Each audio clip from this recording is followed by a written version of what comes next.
Man, that damn intro always juices me up. It's like a superhero movie coming on, man. When you hear the Black Super Friends podcast intro, I love it. I love it. Just break some shit up. Go over there. Just tear something up. Give me a white boy moment.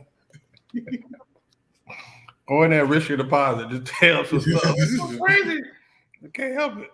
Hey, welcome to another episode of the Black Super Friends. I am the host tonight, D. Horace Towns, aka Richard Best. Okay, All right. it's echo. I know. Okay, listen. The best part of this show is when I introduce people. Everybody has a mug on tonight, or a mug in their vicinity. The Black Super Friends mugs. Yes, some will have coffee. Some will have.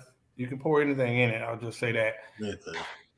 All right. First, let me go to the man who just returned home from a nice family vacation. I want to hear all about it shortly.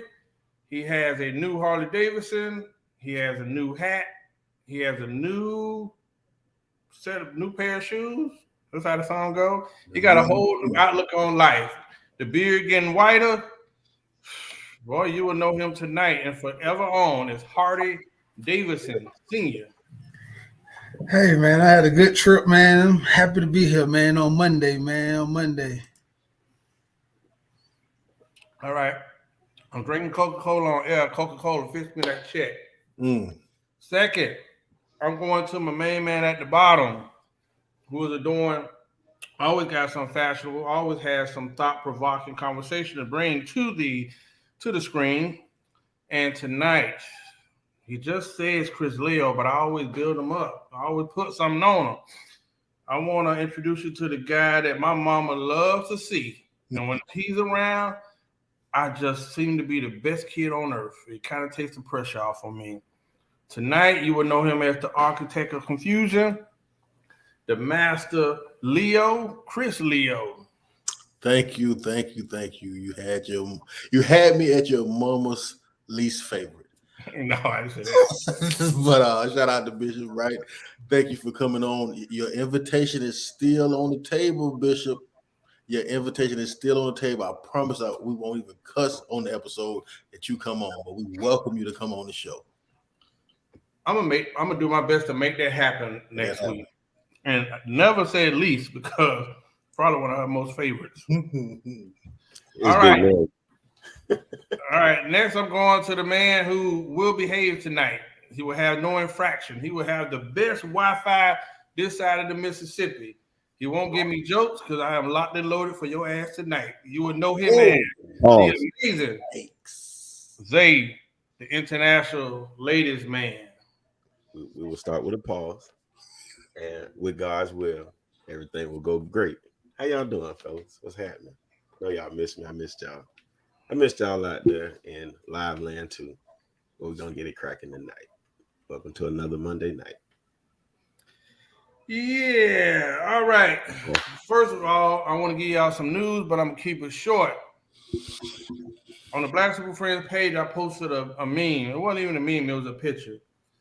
And every year, to celebrate the March on Selma, Democrats and I don't know traditional Negroes get together and they do this march across the Pettus Bridge. I forgot the whole name of the bridge, but the Pettus Bridge.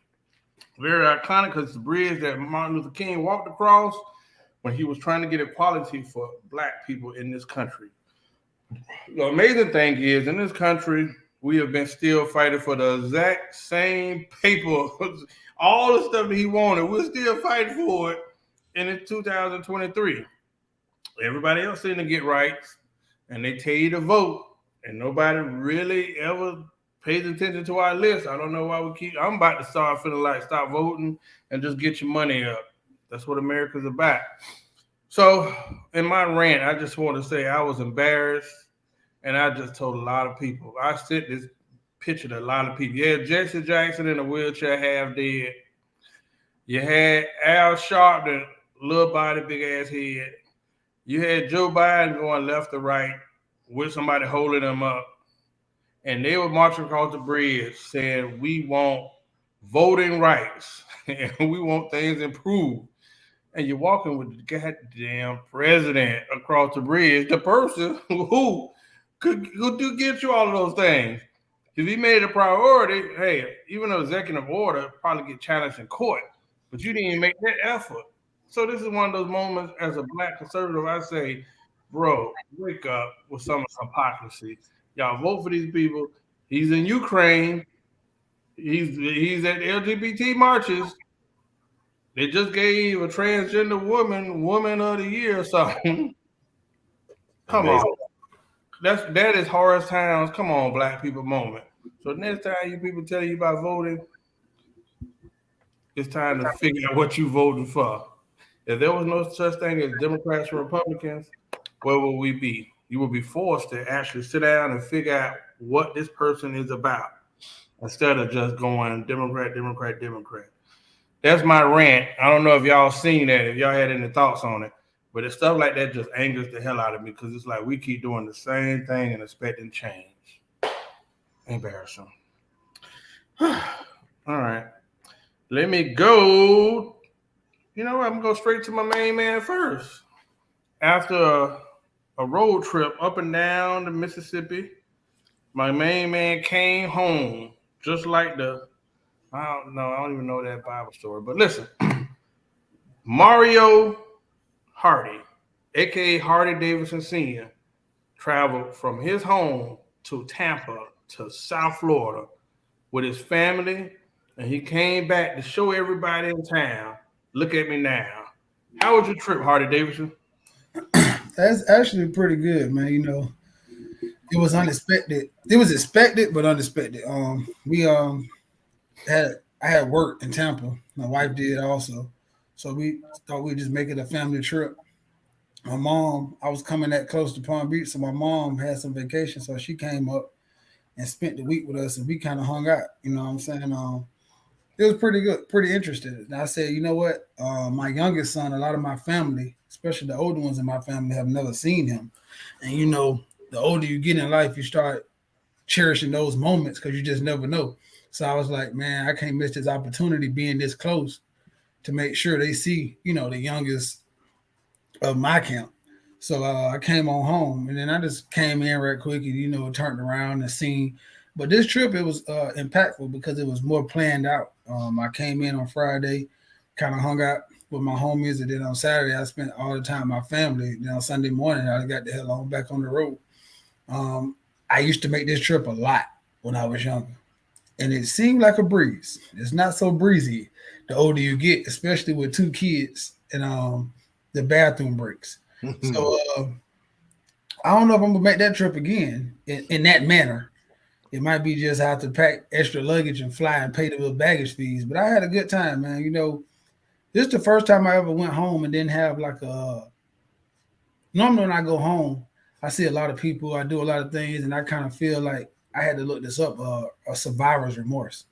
Like I kind of feel bad, or I feel like I can't share some stuff, or I feel like I couldn't do some stuff, or I kind of feel like, you know, it's just myself. Nobody made me feel that way. It's just how I feel sometimes when I'm at home and then I leave or not come back.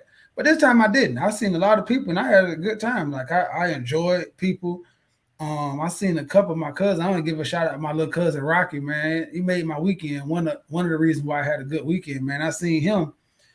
And, you know, it's my little cousin. So he was just so excited to tell me, man, I went to his house, beautiful house. He was telling me the things he's doing and showed me his rental property. He was like, yeah, cuz I'm trying, you know what I'm saying? And his brother and me and his older brother talk a lot. I'm so proud of him. He got like 11 Airbnbs or something in Jacksonville. So, you know what I'm saying? So we talk, and to see where he came from and to see where he going, man, it just kind of made me happy, man. You know what I'm saying? Sitting at his house, talking to him, seeing him progress, talking to my other little cousins, and seeing another one of my little cousins, Sean, he finally got his CDLs. And I went over there and he was whining about working so hard. And it kind of brought tears to my eye, like, yeah, that's good for you. He had his kids over there. And he was working the night shift, telling me how he don't go to the club as much no more. And he was saving his money. And that kind of stuff just made me feel a little happier this time than normal. You know what I'm saying? Normally I see my dogs always, you know what I'm saying? But my family, as everybody, how they woes and they highs and they lows. But this time I kind of left feeling good, man. Like, man, I see, there's some people down there doing pretty good, man. That's in my family. You know what I'm saying? So that's how my trip went in its totality, man. I kind of say I left home this time feeling real good, man. Happy to be home and gone. Okay, well, it's interesting you said survivor's remorse. I wanted to ask you about that the other day. 'Cause I really don't fully how I think survivors, the definition of it might be different from everybody else, and I should have probably looked it up. Do y'all? And I'm thinking you're saying the contents of your future, through your evolution, your circumstances changing, you're doing better. You might have, you could consider yourself a little more blessed than you ever could imagine. Is that more the survivor's remorse you're speaking on? Yeah, it's almost like I don't think I do anything better than anybody else. I feel like all us had the same, somewhat, some more worse than others, but we was almost in the same ballpark. So then sometimes I leave and ask myself like, why do I have this stuff and other people don't? Like, what am I doing? Like, why did I get to miss prison when I talked to my homeboys in prison? Why did I not get shot? Why did I not have a bunch of baby? You can sit back and point to stuff, but I believe that like mercy and grace kind of guides you. So it's almost kind of get way on me, like what made God, give me the mercy to escape a lot of those ramifications because I definitely wasn't perfect and I definitely made a lot of wrong decisions and I definitely was fucked up too. You know what I'm saying? So it's not like, oh, I can see why I'm so good because I went to Harvard and I didn't have that path. Like, you know what I'm saying? I was the same knucklehead as a lot of people I talk to. So then sometimes it feel bad. It's like a bad feeling, like I got lucky and I don't know why. And that's what I be feeling sometimes. I can't explain why I feel that way, but it do kind of weigh on me in the past. You know what I'm saying? I think what I spoke about 2 weeks ago was I had and then realized that was a term. Like I think about some of my childhood friends. Like I had one friend we had just talked in front on S Avenue. His brothers came and said, "Oh, you want to ride with us?" I'm like, "No, I can't leave the house." He left, dapped me up, and they went down and hit a water main, and he died. I think we was like 10 or 11. So just seeing some of the most craziest circumstances happen, kind of like so I've had moments where I'm like, man, I'm either lucky, blessed, or so you had that kind of guilt. Sometimes I don't say it's guilt.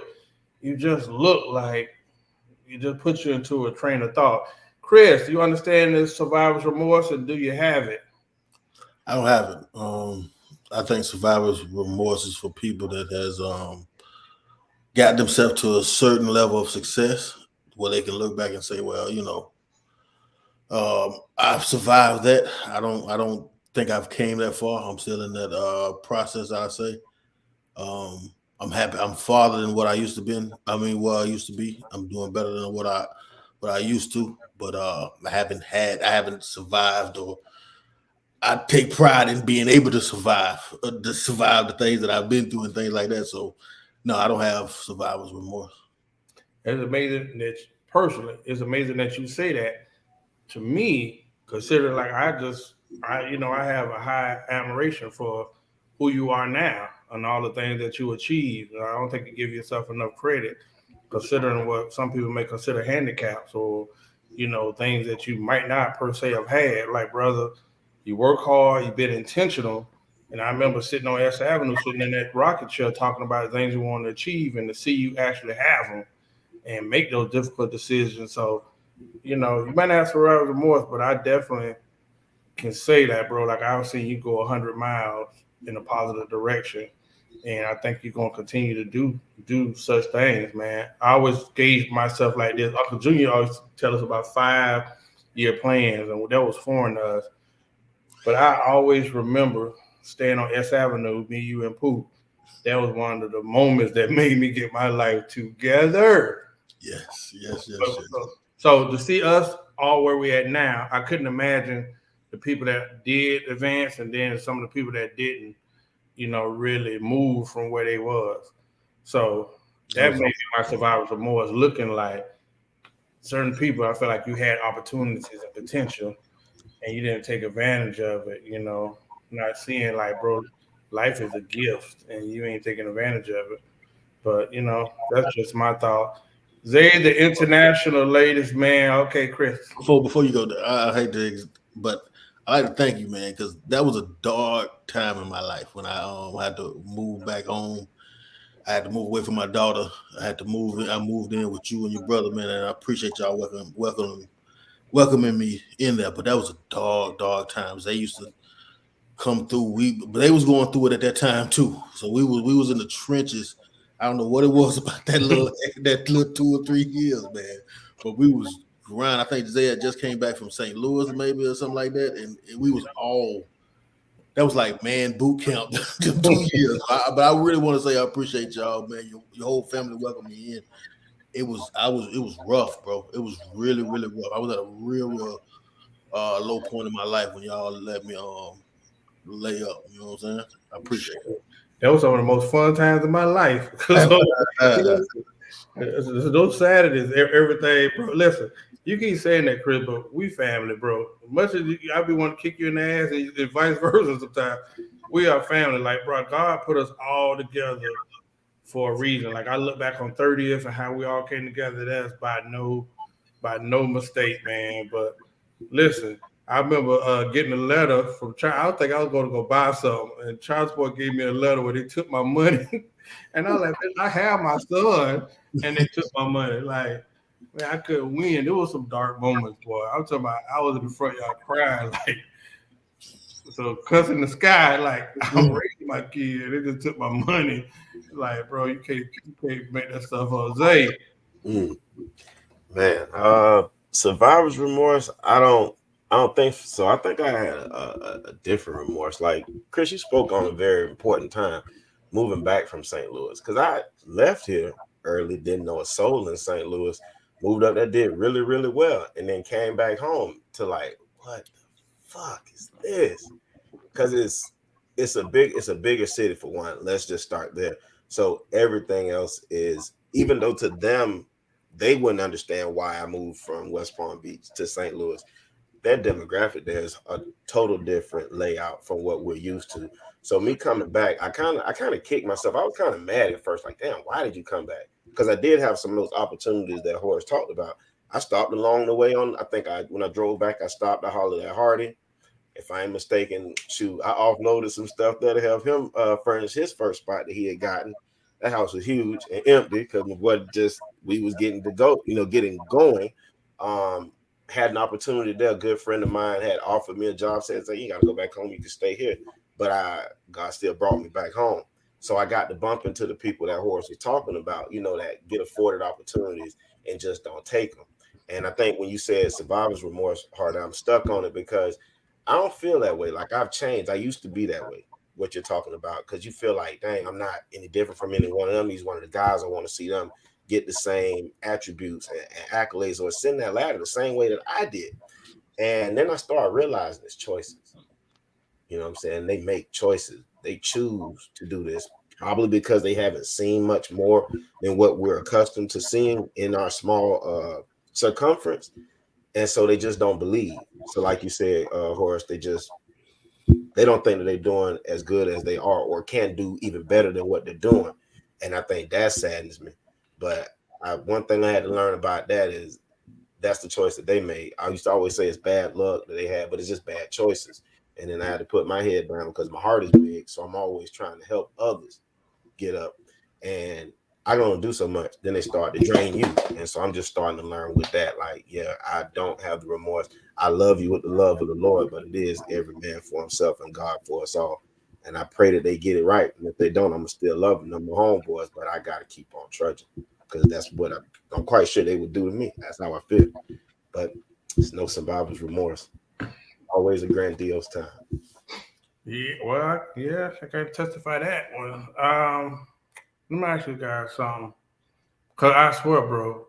Listen, boy, I could write a movie, and y'all might have to be mad at me because y'all don't want to sue me, boy. I sit there and just laugh at all our moments, bro. Under the street lights, without naming people, the person that had the high speed chase with no power steering, like bro, it was so many damn stories that we overcame, man. You just gotta, yeah, man, yeah, interesting. So let me ask you something. With all that being said, do you know what your purpose is in this season of your life, or what's your purpose?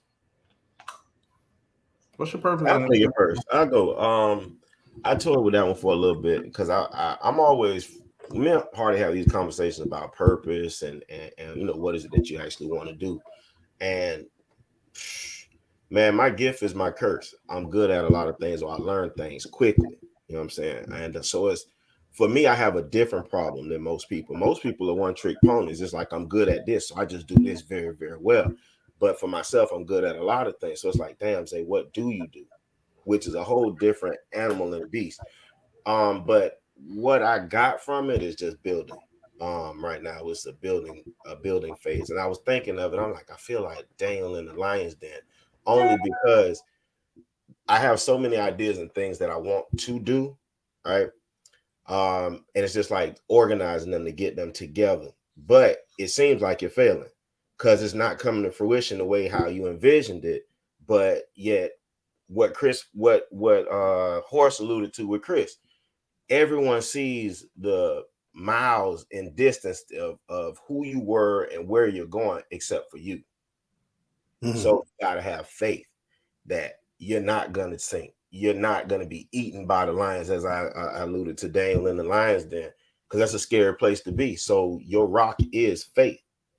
That's it. Like you can't do it. You can do, faith without work is dead. Obviously, people say that cliche, but then what is the work that you're supposed to be doing if you don't know the direction in which you want to go fully?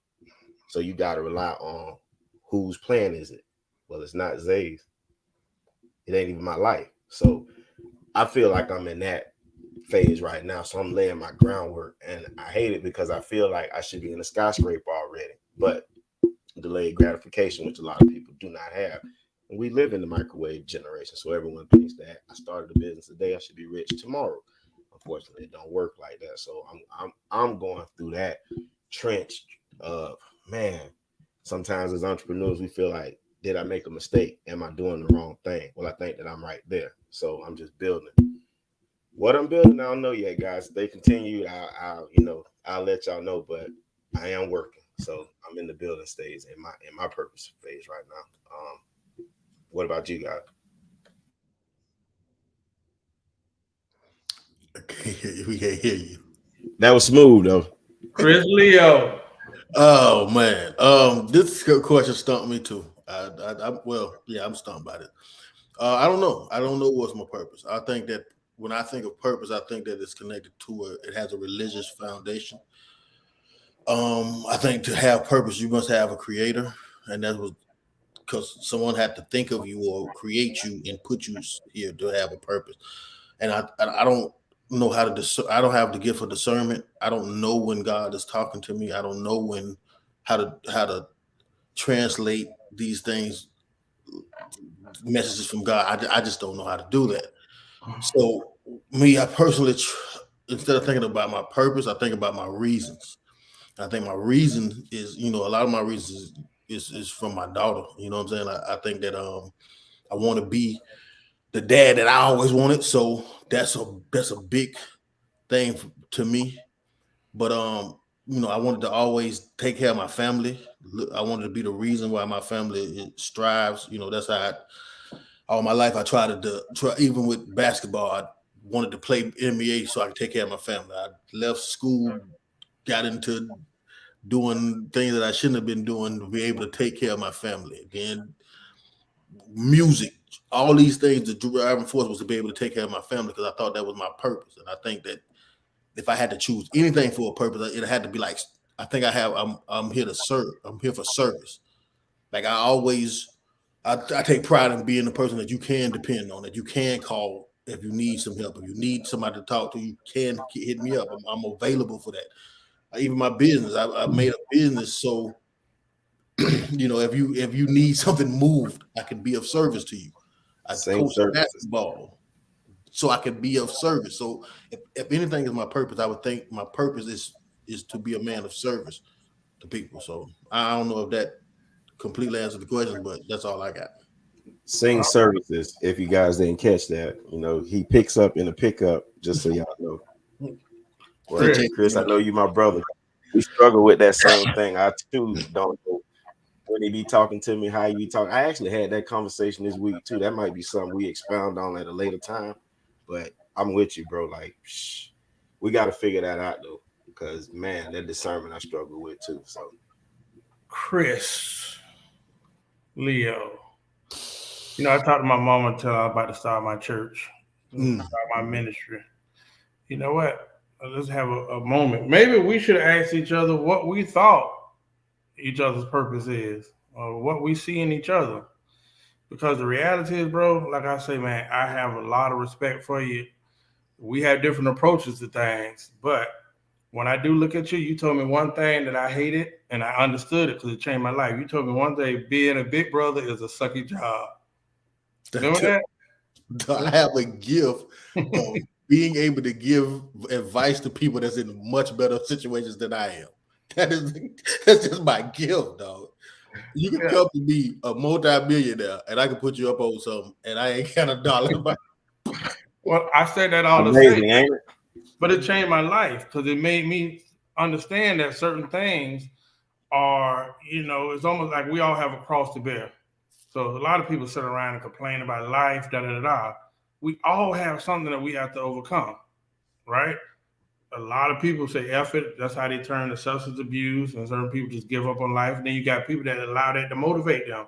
One thing I've always seen was that you understood. You may have even understood that you took on the spirit of restoration. But all the stuff that you've had to do in your past, everything you've done has been to restore your family structure. So you put a lot of stuff on your back. So that spirit of restoration isn't easy, but it's generational. So the things that you're doing is going to put your life and your daughter's life back on track. You giving her things that you wanted from your trauma. You want to create, restore peace and order in your family. So the spirit of restoration I do see as part of your life. And but the pause to that, I want to tell you, bro, your heart is big and you like to serve. Understand, everybody's not your assignment. Sometimes you can get in. Listen, God trying to do something in somebody's life, and you keep interfering, and God gonna slap your hand, and He gonna make you feel what He's trying to get through to them. You know why? I learned that lesson very, very hard. Me trying to be Captain Save them, God trying to do something to somebody, and guess what? You want some of this? Wow, boom, there you go. So, bro, I encourage you, man. I respect you for everything that you've done, because being the strong person, being the person that can understand their position is a sucky job. So I salute you on your restoration attempts, man. Hardy Davidson.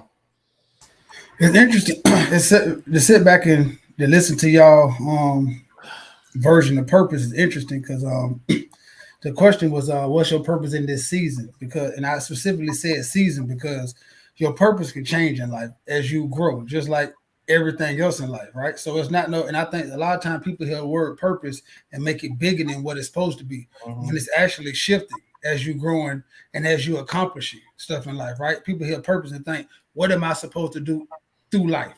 I don't believe that there's something you're supposed to do when you was 9, the same thing you're supposed to do when you was 20. I don't believe the same calling on your life at 20 is the same as 40 or 50 or 80.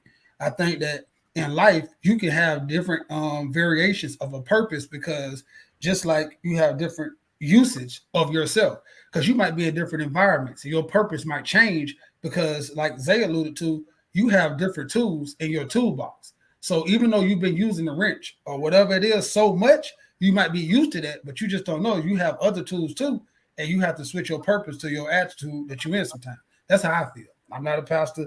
I didn't read this. This is just me thinking of purpose, right? Because I look at my life and I say, in some points, I was the purpose for big brother. My purpose was my mom was working 2 jobs to make sure her house was straight, to make sure stuff was done. Then when I get older, it was just to stay safe and to be safe. Like my purpose was just not to embarrass my mom at some points of my life, like not to be just the child that end up in prison for the rest of her life. Now, as I look at my life in this season right now, I understand I'm a dad again 2 times over. My daughter's grown though. I'm a husband, and I'm working. I'm building. I'm buying stuff, and a lot of accomplishments. But a lot of stuff I overcame too. I think as much as I don't want to, I think in this period of my life, my purpose is to be uh, transparent. I think it's to be as transparent as I can about the steps that it takes brutally. So a lot of times, even when it comes to marriage, like a lot of people, I just got married, they call on that and they talk about the good, the bad, the woes, the highs, but it's to be transparent because I believe you're being transparent that you can't be hypocritical. And I think in this world right now, it's a lot of hypocrites that's turning people away from using their other stuff in their bags. So in this season right now, even though I'm normally a person who don't like to share a lot, like I don't like to show what I got. I don't like to tell people what I'm doing. I don't. That's not something I really like to do. I share it with my homeboys and close people as a motivation, but I don't like to do that because I didn't never want to be seen as somebody who's looking down on somebody or think he's better than anybody. Because I understand it's the mercy of God and the reason why I'm here.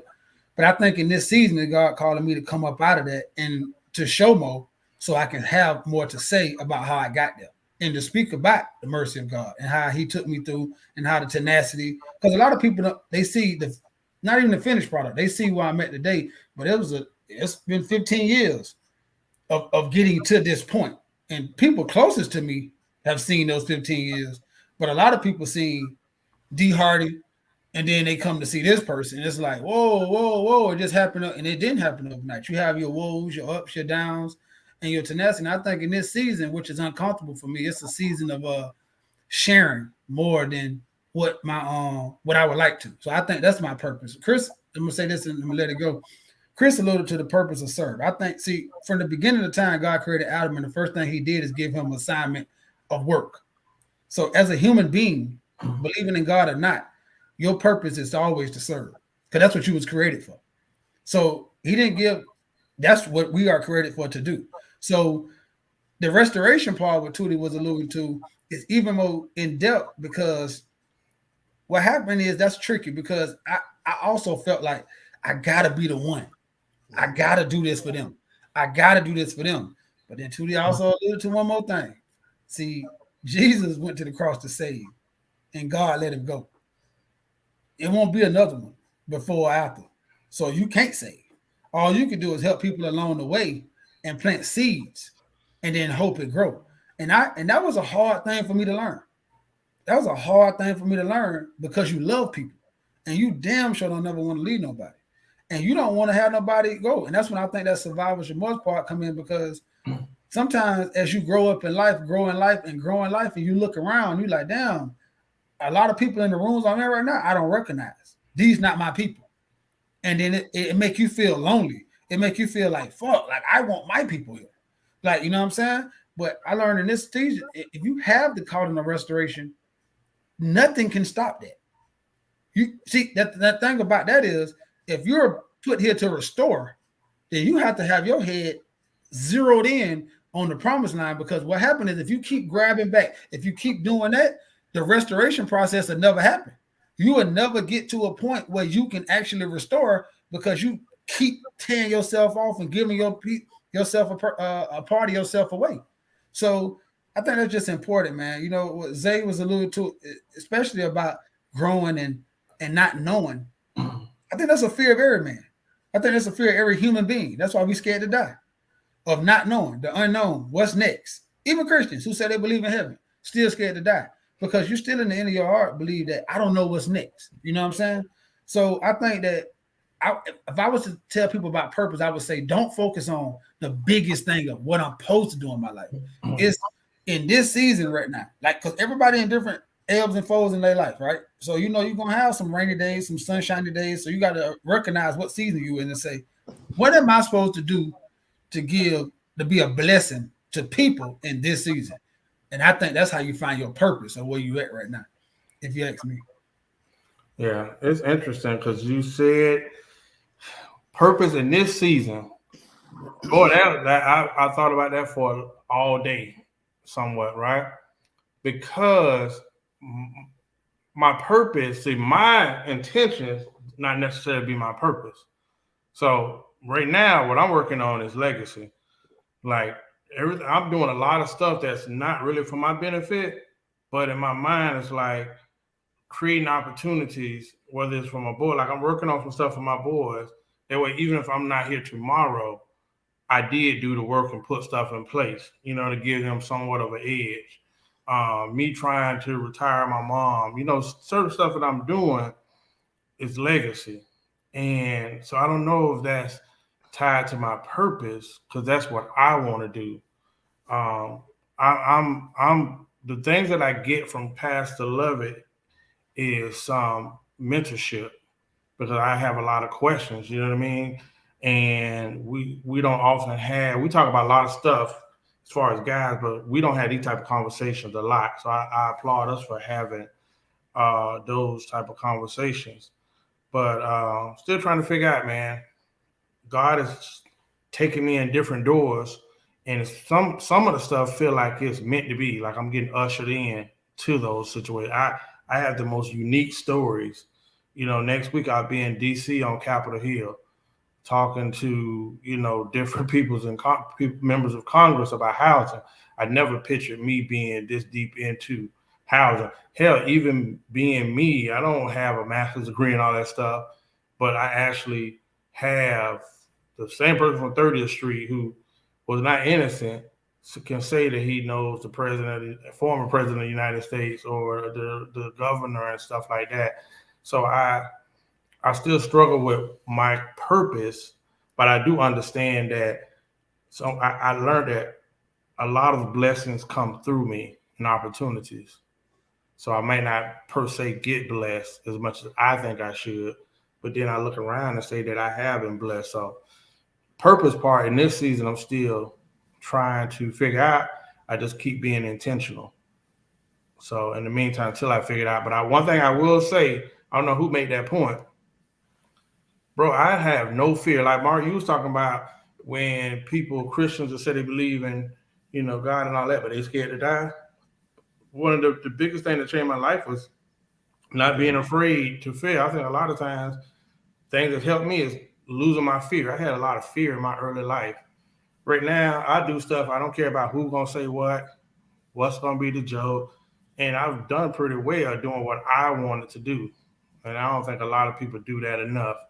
We'll have an idea and then we go to other people looking for their validation. Nah, some of the most successful people are the most quirkiest, loneliest, oddest people until they achieve something and then they're a genius. So I've learned a lot in life.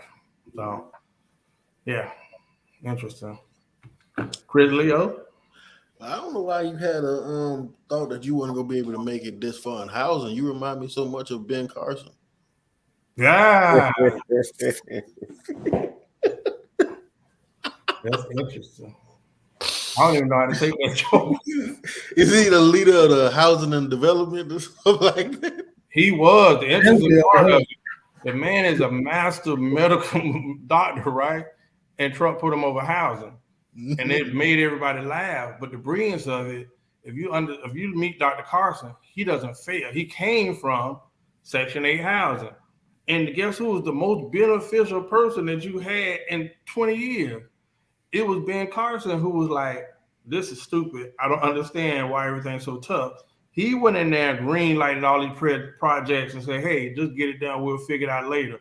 So yes, I went out to dinner with Mr. Carson. He'll talk so slow. That is one of the smartest men ever. So yeah, bro. It was a compliment then. Yeah, he one of the smartest men ever, bro. A lot of the housing projects that came, especially in Atlanta with Keisha Bottoms, and even here, he just said, "Get it done." He didn't do politics. He don't understand politics. Should he probably been the Surgeon General or something? Made sense. But I'd be damned if he wasn't the most beneficial in housing, despite what the media tell you. The brother got in there and made stuff happen. So it's interesting, man. But like I said, Chris, when you went to rapping or whatever, like, people have stuff to say. And then when you take off, they be like, "Boy, I knew it. That was my dog."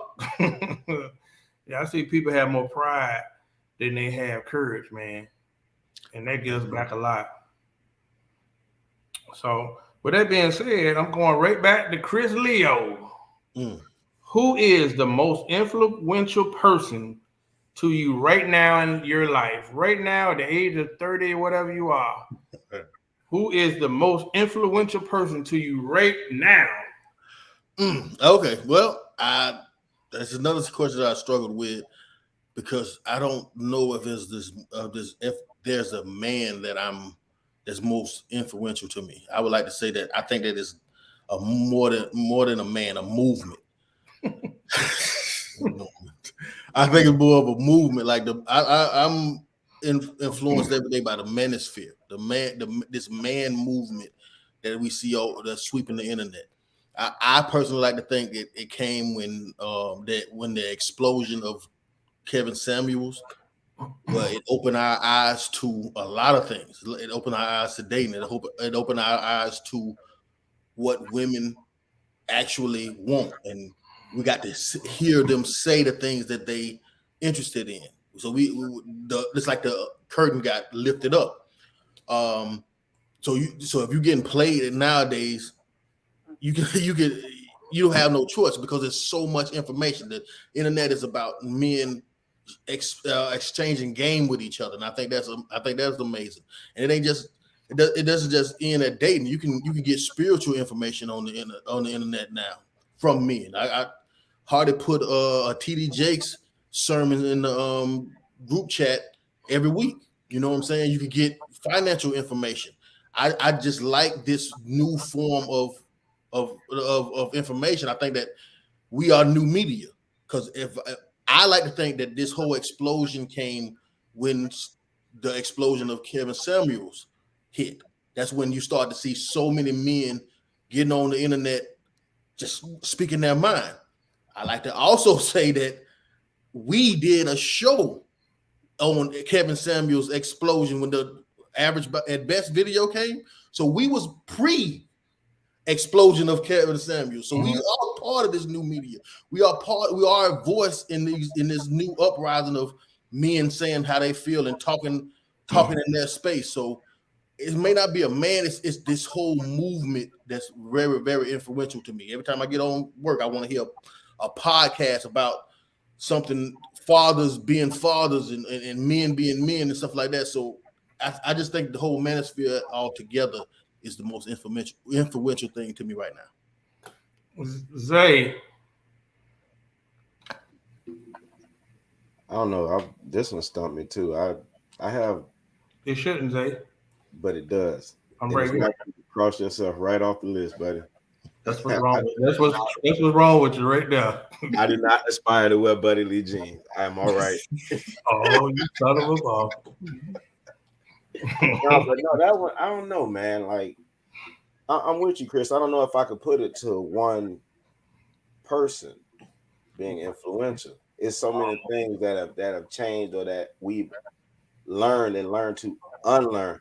Definitely wasn't Norman. You seen his dress code? Ain't going there either. Oh boy, that's them fighting words at this point. Don't worry. Because he think he's snazzy right now. You can't tell Norman nothing about no dress. He think You're actually right. You should have seen him Friday night. He was in rough form. He was fresh too. I've been seeing him now. Shade game and all. Now I got to give him props where I give him props. However snazzy, he is not influential. He's not to say. I'm sorry. Love you, brother. It's not happening. But no, I'm still stumped with that one, man. I look at so many brothers that's doing, amazing things, and like Chris said, the knowledge that they impact and pour into us, and it impacts our lives. But I can't really say that any one of them have influenced. They've taught me something, and I've added that to my bag of tricks or tools. Oh man, it's supposed to be a serious conversation, Norman. This is supposed to be a serious conversation. Chill out. He got hamburger meat. But no, man, I don't know, man. It's gonna have to probably be the women, man. That are in my family that I'm looking at. Them pulling through, them showing me perseverance, because I ain't getting the men on my side of the family. And just that, man. No matter what you're going through, you can get through it. Like you said, just kind of keep striking away at the iron, just keep hitting it, keep going, and you'll get there. But that's probably it. I don't have one person. That was a tricky question for me. But it's a lot of things that I like that I see is going on, but not one person is influential to me to that point where I can name them, I should say. But go ahead, Horace, carry on, because I know you're gonna tell them it's me. You know, I got you with your first pair of ankle-lite pants. You know, wearing shoes with no socks. I've been very influential. Got you international, even though that was new and foreign for you. I know you don't want to go to Mexico right now, but we got you out there, thanks to me. Cortina had a little bit to do with it, but it was mainly me. So go ahead and give me my flowers. I'm waiting on them. Well, Zay, let me just tell you this. Amber, please don't listen. If anything, Zay was my first protege. I taught the Negro everything he apparently didn't apply to his life. Uh, Second of all, there may be purpose. One thing Xavier has consistently done since he was 5 is he is addressing food. Whether it's short fit, he gonna wear the shit nobody else gonna wear. But they gonna, hey, picture perfect. Maybe you should start thinking about this, trying to be a stylist or stuff like that. That's when we talk about purpose. That is one of your talents. You just did the photo shoot when you had the hat on and the leather for whatever. I forgot who commercial that was. But seriously, bro, you've always been a dressing person, so I don't know why you never went down that avenue. Seriously, you know who probably the most influential person at this point to me is the person that I thought I had that blueprint, but we didn't take it that far yet. I'm gonna give it to Country Wayne, but the second person gonna be Mike Bless. Simply because, bro, with the opportunities, I always tell people, you get some money, you can go through money, but if you take that money and plant that money and invest in things and people, man, one thing I got to give Country Wayne credit for. We used to laugh at our grandparents about watching soap operas, but I'd be damned if every day I have not been tuned in to watch this soap opera that has turned into a career for so many people. Whether I'm looking at Mike Bless, whether I'm looking at Amber, whether I'm looking at, I forgot the girl, that's the Flawless. I'm looking at Roe. All these people were internet celebs, and this man is going city to city, putting people on, giving them opportunities.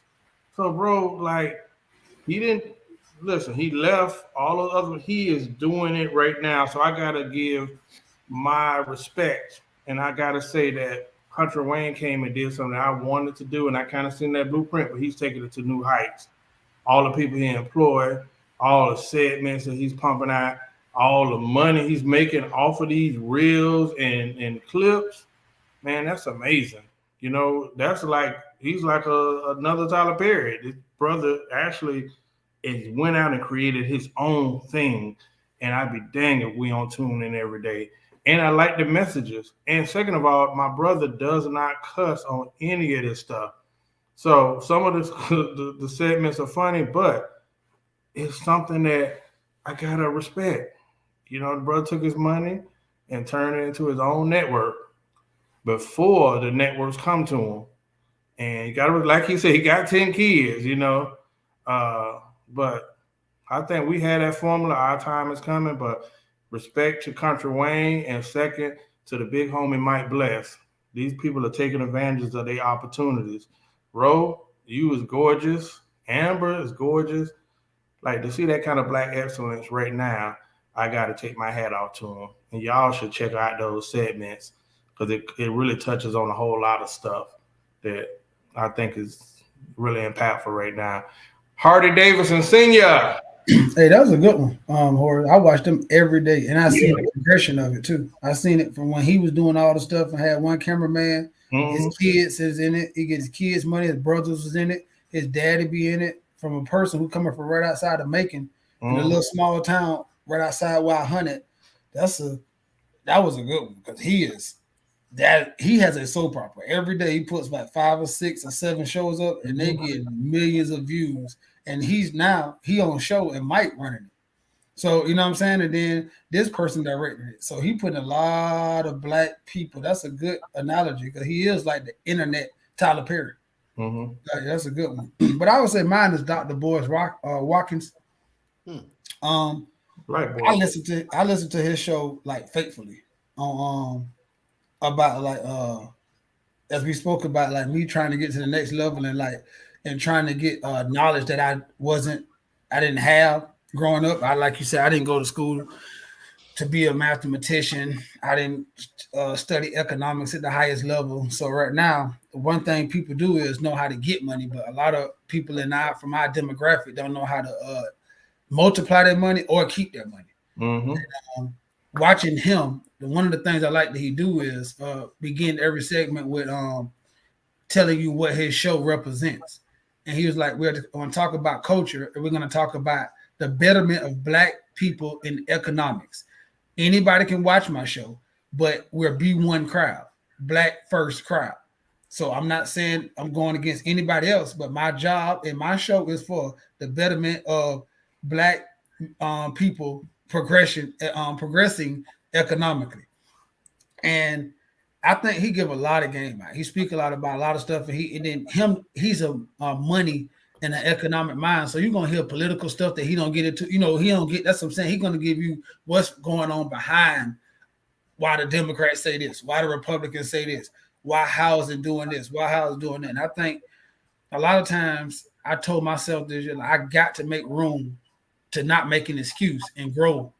Because like Chris said, it's too much information out here. We sit here and say we don't know, we don't know. I didn't. Nobody taught me this. Nobody. Yeah, that's not an excuse no more because the internet is too free. It's free. You can turn on almost all these people we just named. It's on there for free, just talking, and you can just tune into it and then just learn and learn and learn and learn. I'm saying him, influential. I think he's influencing a lot of my spending and my investments as I move forward right now. And like, man, keeping me up on what I should invest in and when I shouldn't invest in what time. So I think lately it's been about his show and his aspect on his point of view in the market. So that's a good person for me. Well, I thought I was gonna bomb on this question, man. I swear I thought I was gonna bomb on this question. Y'all, everybody actually somewhat agree with me. Phew. Yeah, you know who my second person is? My brother Jamie. Simply because, bro, we grew up in an era where everything's so traditional, and I always say, I always say that growing up, we didn't really have. You go to church, you be respectful, you listen, you don't really ask no questions. If you really had a question, you don't you get might get popped in the mouth, and you don't worry. Just listen to the Bible and the Scripture. You really weren't allowed to even kind of have your own mind, even though they tell you to get your own understanding. So when I had these conversations, there are so many young pastors now that I can see as black men. Like you're a pastor, but you're a black man as well. And they found a way to balance it out. So when I see Jamie and Lovett, I see Abdias Pierre. Man, I even see Anthony Townsend, who's a singer, but he talks about being married and stuff. To see everyday people that are having some transparency for the benefit of others is amazing. So when Hardy's our spiritual guy on our show, Hardy's came into his own being transparent and saying, hey, I ain't got it all figured out, but blah, blah, blah. I can respect that. And that's over the 4 seasons we've done this, everyone has had a transparent season. But we started the podcast with me having all these problems and sharing them and getting some deliverance in the most awkward times, listening to Chris, you know, yeah, and I appreciate you. So, yeah, I think Friday. I don't know if I did get a chance to tell you that or not, but you said some things, and shout out to you and Jamie. Somebody actually approached me about the show that you and Jamie do, and was talking about how it does help them. And I can't remember right now who it was, but they did say something to me about it, and that happens a lot. We go out, Black Super Friends this and stuff like that, and that's always cool because for us, we always feel like shit. We just getting on here talking and trying to sharpen each other, but we see that it impacts other people. So I guess I'm saying this to you because you were talking about purpose, and I always say about being a conduit.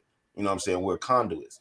God uses for all type of reasons. You know what I'm saying? So you're having a conversation with Jamie and asking, real deal questions that you really got in your head, but it's a question that someone else had. You know what I'm saying? And it's getting answered. So like you said, us going to church and it was always, shut up, do as you told, never really giving us the why, you know what I'm saying, so that we could figure out the how.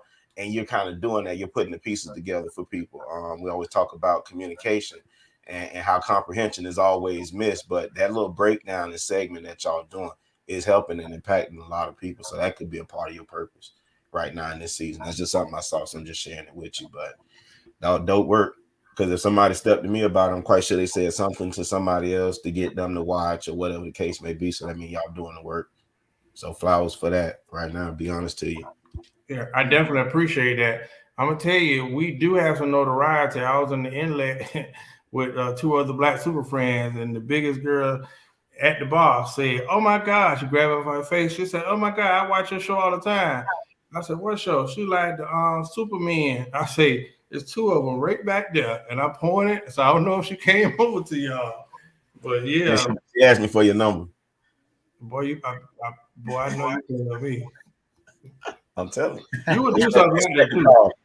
Yeah, you would do something. Zay, see, that's that BS I be telling y'all about. He probably did too. But yeah, man, to see some of the most, what's the word I want to use? Some of the most, what's a good word to say? The damnedest of people. Because another person was in there was like, oh man, he missing. Chris was missing, but we got all the other black super friends in here. Yes. Yeah. She wanted your brother to fill in for you in the picture. Oh yeah, I said, like your brother to fill in for him. He's something like him. That night, I wanted to go home, but if it wasn't for Hardy was in there. Hardy got on his cigar, and I started seeing the yee. It was the most felonious characters in that place that night. I told y'all, I think the best time we had when we went to go get chicken and crack jokes, amongst ourselves, man. Oh, yeah. It was all right, but I was out of place. It was for the love of my brother that I was in there. I feel like, because man, but Green, yeah, and yeah, that was a hell of a story too. Let me tell you something. We got a comedian from our city called Revere Beach, Florida. Man, that brother had an impactful conversation with us after Inlet. That boy flew that word so many times in front of them people, boy. I said, "Golly, they gonna put us out." If you listen. This when I tell you this. Brother Dr. Umar Johnson would have been proud at the highest level of proud. The way we went to an all Caucasian establishment. Best chicken wing in the wee hours of the night. We was the only dark-skinned brothers in there, and one other brother named Eddie Green. And when I tell you he cracked that word, I'm talking about he was at his highest peak, just letting it fly. I'm talking about, I'm sitting around like, we're going to have a bar fight any minute now. Any minute. I'm like, bro, there's no way everybody, the cook has to hear this. Bro. He's in there. These are Ritz. These Ritz this. Ritz this. Jesus Christ. He was letting it fly. I said, man, we just sitting there like, this. He's crazy. He's crazy. Yeah. But bro, he talking about somebody that was the funniest thing, dog. This man, he had put on like a 30-minute show of like jokes to the highest dog. This is the most awkward. I felt like Chris Rock, like how he's on the stage saying inappropriate stuff. Everybody looking like, that's how I felt to sit in the booth. Okay, we had our food already. We had already had our food, so it was perfect, buddy. Yeah. We was ready to go. It could have been so bad, boy. But I'm telling you, that was the highlight of my night. After that chicken, I went to sleep. I was in the best. The highlight of my night was not the end of the show with this. We had a great standoff.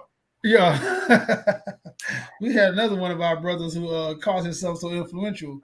Was under the influence. It was really papped up. About to get jumped by Dragonfly Jones Jr. We had another brother in there who wasn't here all the way in his head, and he wanted to do one of my brothers bodily harm immediately when he stepped in there. That was some funny stuff. Revere, but that's why I tell you, I don't. This is the kind of stuff I don't get nowhere else. But there's no way you can draw this up. There's no way you can draw this up, bro. 2 minutes. There's too many things, man. Oh Be on boy. the lookout for the book. It's coming. Oh boy, I tell you, boy. Listen, the stories alone will make you sit in the booth and laugh. Next week, can we have a conversation about Sierra being thoughtful? Oh, we need to have a whole conversation about all these treacherous women. The cop that's want to play victim now after she done got Oh, trained. goodness. What's the black lady for BET? She now all of a sudden she going after Yeah. the previous owner.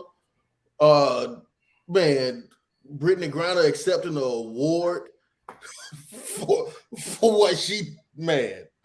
No, never mind. Let's just talk about Sierra.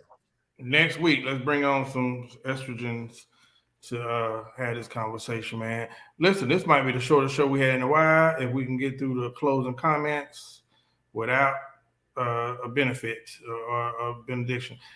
Zay. Yes, sir. I love it. I love it. I love it. What you gotta say? What you gotta say? Closing comments, Zay. I love y'all. I'm glad we got to spend the time that we got to spend.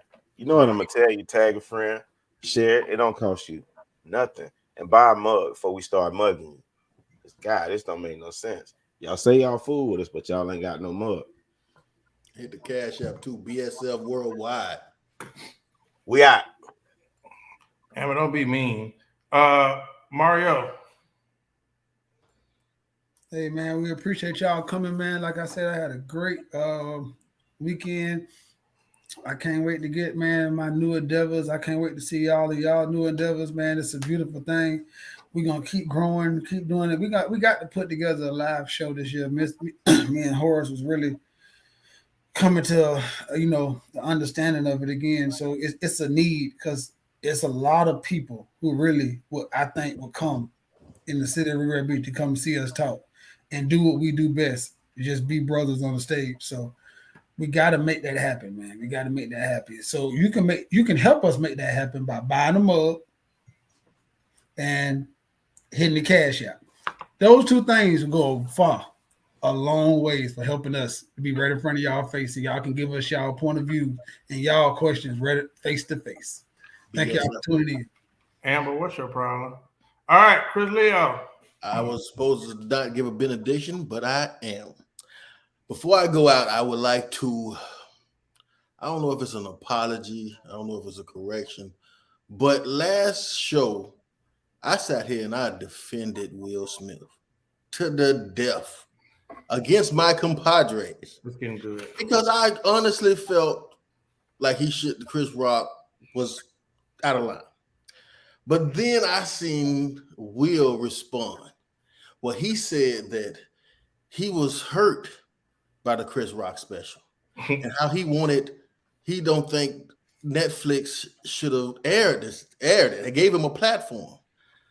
I think that's about the weakest shit I've ever heard in my life. I think that's about the softest shit I ever heard in my life. Because Will, although I love you, brother, he wouldn't even have that special if you wouldn't have got your ass up there and slapped him. So for you to be the victim now, for you to be appalled that he said this, that he did a Netflix special, that's the bitchest move I've ever seen in my life. That's softer than what he did. No, you caused this. And again, I respect you and Chris, but Will, you caused this because you slapped him. And now you the one playing victim. Like you the one don't think the Netflix should give him a platform. Brother, they gave you an award after you physically assaulted a man. They clapped for you after you physically assaulted a man. Some people actually came and hugged and consoled you. Dog, come on, dog. Don't do that. That's not the softest thing you could have did, dog. For real. It happened to you. I was on your side, but god damn, bro. Now you whining about it? You caused it. Thank y'all for tuning in tonight. BSF Worldwide, Cash App, $, BSF Worldwide. Yeah, well, Chris, I was gonna bring that to you backstage about that. I'm glad you seen it because I didn't want to just go back and rehash that on this show, but I wanted to say my main point was this: Chris Rock could have took money out of Will Smith's mouth, and he didn't. and the first thing you do is say, "I wish Netflix wouldn't have gave him a platform and tried to take money. He could have had you arrested. He could have had you right then. Everything he could have did, and he didn't. All he did is say some more words, which again, more words. And then here you go trying to take money out of this man's mouth after you slapped him. You physically hurt him. Come on, bro. That's what I said, dog. That's why you can't. It's those people, boy. Now I can't wait to hear what Jada got to say. That was weak. That was just a weak move. And I'm a Will fan, and that was just a weak move to me. What would happen if Jada publicly, without him knowing, which I can see easily happen, says she wants a divorce? Mm-hmm. She seems to always do what's best for her. So, brother's in a no-win situation, so I ain't gonna say, no-win situation. That's all I got. Hey, just like that, we have concluded another episode of the Black Super Friends podcast. I'll see you next week. There's 3 of us. Next week it'll be 4 again. Luego.